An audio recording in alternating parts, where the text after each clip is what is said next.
당신을 위한 기묘한 이야기. 지금이 아침인가 밤인가 빛이 들어오지 않는 이 방에서는 그것조차 알 수 없다.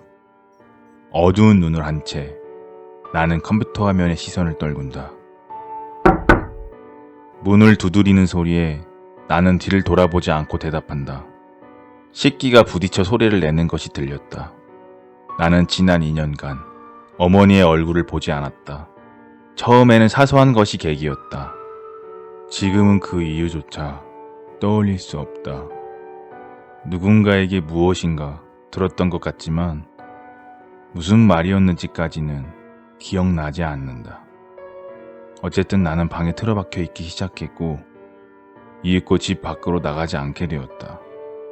스스로는 전혀 실감나지 않는다. 가끔 초조해질 때도 있지만 솔직히 현실적인 위기감이 있는 것도 아니다.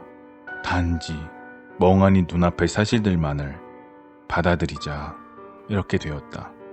뒤에서는 접시가 놓여지고 나서 몇 분 뒤 나는 문을 열어 준비된 식사를 가져왔다. 별로 특별한 메뉴는 아니지만 매일 나를 위해 어머니가 직접 만들고 있다고 생각하면 마음이 아프다. 오늘은 그다지 식욕이 없지만 남기지 않고 먹기로 했다. 집에서 이렇게 아무것도 하고 있지 않는 내가 어머니에게 할 수 있는 유일한 효도는 식사를 남기지 않고 먹는 것 뿐이다. 하지만 사실은 그렇지 않다는 것도 알고 있다. 집을 나서서 아르바이트라도 구하는 것은 마음만 먹으면 할 수 있을 것이다. 하지만 그럴 기분이 생기지 않는 것은 이 어두운 방에서의 생활이 곧 나 자신의 본성이 되어버렸기 때문이다. 그래, 나는 처음부터 이런 인간이었어. 그렇게 생각하면 조금 마음이 편해지는 것 같았다.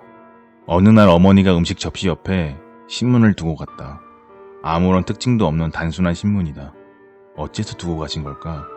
설마 이것을 읽으라는 걸까? 신문은 읽어서 어디다 쓰라는 것일까? 어차피 필요한 정보가 있으면 스스로 검색하면 될 텐데.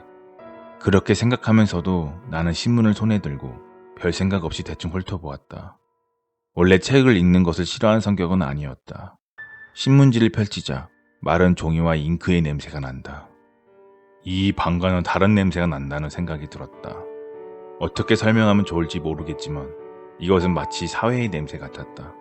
매일 정해진 시간에 출근하고 만원 전철에서 힘들어하며 야근을 하는 사람들, 그런 사람들을 위한 것이었다. 바로 던져버릴까 싶었지만 나는 대충 흥미가 있는 섹션만 읽어보기로 했다. 다음 날도 어머니는 신문을 놓고 가셨다. 그 다음 날도, 그 다음 날도 매일같이. 점차 나도 신문을 읽는 것이 습관이 되었다. 어머니는 신문이 도착하자마자 그것을 나에게 가져다 주었다. 그 덕에 나도 일찍 일어나게 되었다. 신문을 받아 가장 먼저 펼쳐보는 곳은 TV 편성표였다. 내 방에는 TV가 없지만 이렇게 오늘 어떤 프로그램이 하고 있는지 보고 있으면 점점 날짜라는 감각이 돌아온다. 해가 떠오르기 전에 자연스레 일어나고 신문을 읽는다. 그렇게 하는 것만으로 진짜 사회인이 된 것 같은 기분이 들었다. 신문을 읽는 습관이 자리 잡으면서 점점 나의 생활은 규칙적으로 변해갔다. 아침이 되면 머리가 맑고 식욕이 생겼다.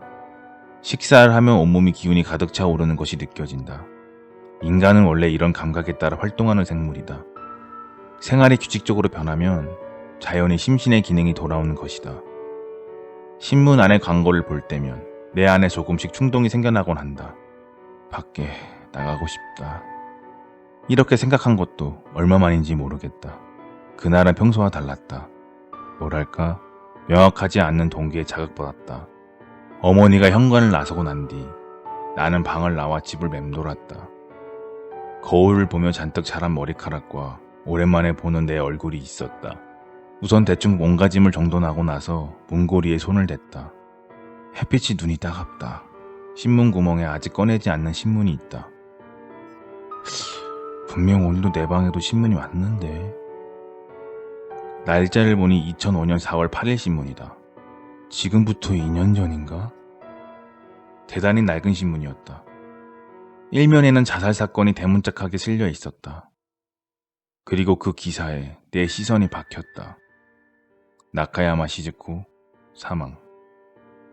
나카야마 시즈코, 어머니의 이름이다.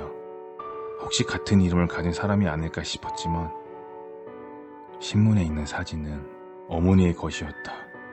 방에 돌아와서 나는 몇 번이나 신문을 다시 읽었다. 하지만 몇 번을 봐도 거기 써있는 것은 변하지 않는다. 어머니는 돌아가셨다. 그렇다면 지금까지 나에게 식사를 가져다주고 신문을 준 사람은 누구란 말인가? 손이 떨려오기 시작했다. 현관문을 여는 소리가 들렸다. 반사적으로 나는 그 자리에서 웅크렸다. 계단을 올라온 소리가 들린다.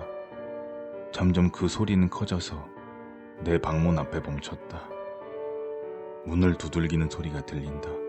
나는 대답하지 않았다. 그리고 2달이 지났다. 신문이 도착하는 시간이 되면 일어나는 것은 여전하지만 나는 이불 속에서 숨을 죽인다. 아직도 나는 이 동거인이 누군지를 모른다.